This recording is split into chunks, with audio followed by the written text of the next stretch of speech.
Today we're going to be working on a 2015 Ford F-150 rear brake pads and rotor replacement. We're going to show you the entire job. First things first is obviously remove the wheel. Once you remove the wheel, we're going to be removing the caliper. The two bolts we're going to be removing is going to be this one and this one right here. They are a 13 millimeter. Let's go ahead and remove them. Sometimes you are going to have to hold this here. I use some pliers, but sometimes when you spin it, this will spin as well. So you have to hold it. Let's see if the top one does it, so you have an example of what I'm talking about.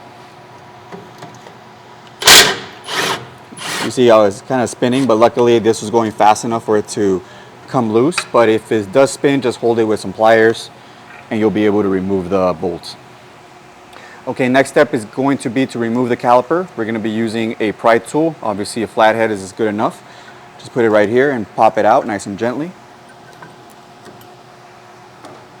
And you pop it out. Now normally we like to hang these on a strut. I can use a bungee and just tie it up. That way it doesn't hang loose and hang the caliper and put stress on the hose. We don't want to put stress on the hose, so we hang it up. That way it's nice and safe. Obviously we're inspecting the piston boots here, make sure they're not cracked. We're going to push in the piston here in a second. But first we're going to remove the brake pads. You pop them out just like that.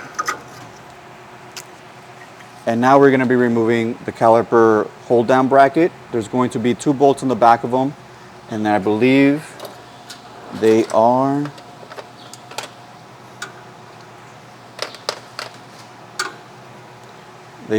18 millimeters on the back of the caliper bracket.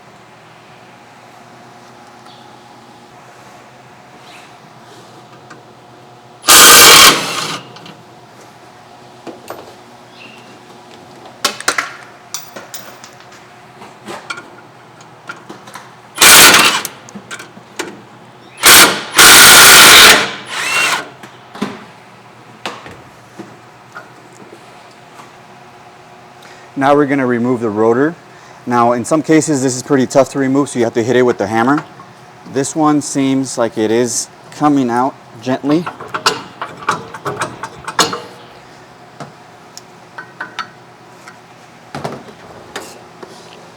I want to put a flathead screwdriver in here to help me pull on it on both sides so it comes out evenly.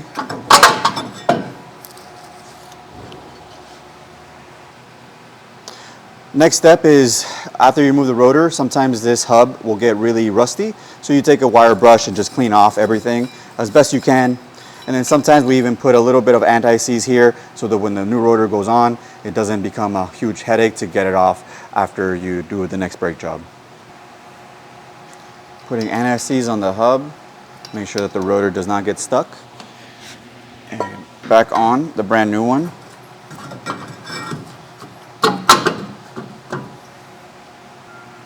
Okay, now we're going to be servicing the caliper hold down bracket.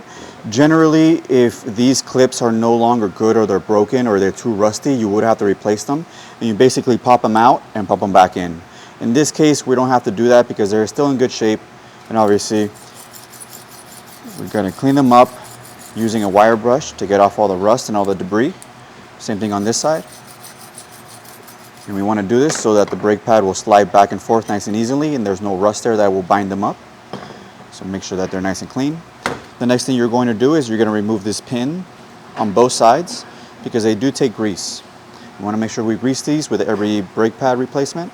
Take off all the old grease, obviously, as much as you can. You get some brake caliper grease. You can pick this up at O'Reilly's or AutoZone or any other auto parts store in your area. Go ahead and grease up the pins. A nice layer across the entire face of them is fine. You don't want to gunk this up too much. Then you slide it back into the caliper bracket and make sure that your rubber grommet covers are nice and safe and they're not cracked. Now we do the same thing on this side. You pop it out.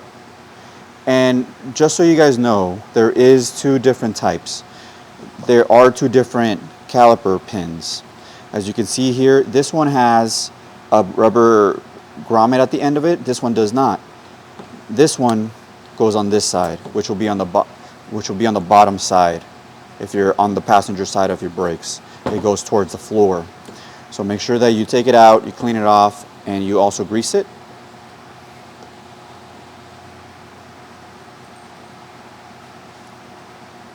A thin layer of new grease is all you need.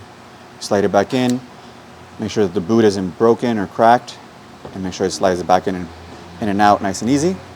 Now we're going to install the caliper bracket onto the car. Okay, the next step is going to be to put the caliper bracket back on. You got your 2 bolts here. We're going to start them off by hand. And again, with your 18 millimeter, you're going to run them down. And we are going to torque these. We'll do that next step. The torque is 111 on the back caliper bracket bolts. So we're going to use our torque wrench and torque them down to 111.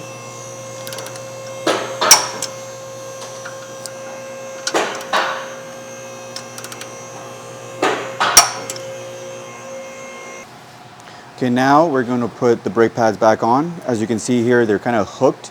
So they're going to go into the clips. You got to push the clip up. Same thing on this side. You got to push the clip up a tiny bit and slide them in. Same thing on this side. You're going to push the clip a little bit forward. Same thing on the top. Push it up, slide them in, and we're ready to put the caliper on. The next step is we're going to compress the brake piston. We're going to be using our brake piston compressor tool here. If you don't have one of these, you can use some big pliers or another method that you can decide to use. You're going to put the tool in and push in the piston, as you can see here I'm doing. Nice and slowly.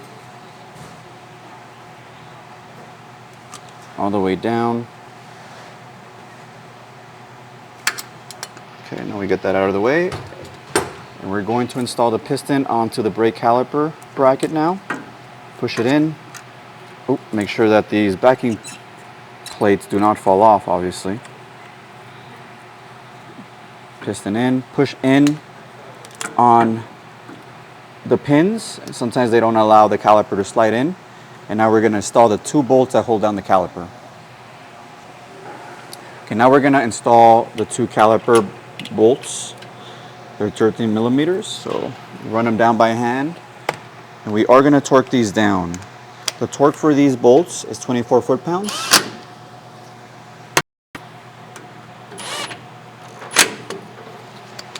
We have our torque wrench right here, ready to go, 24 foot-pounds.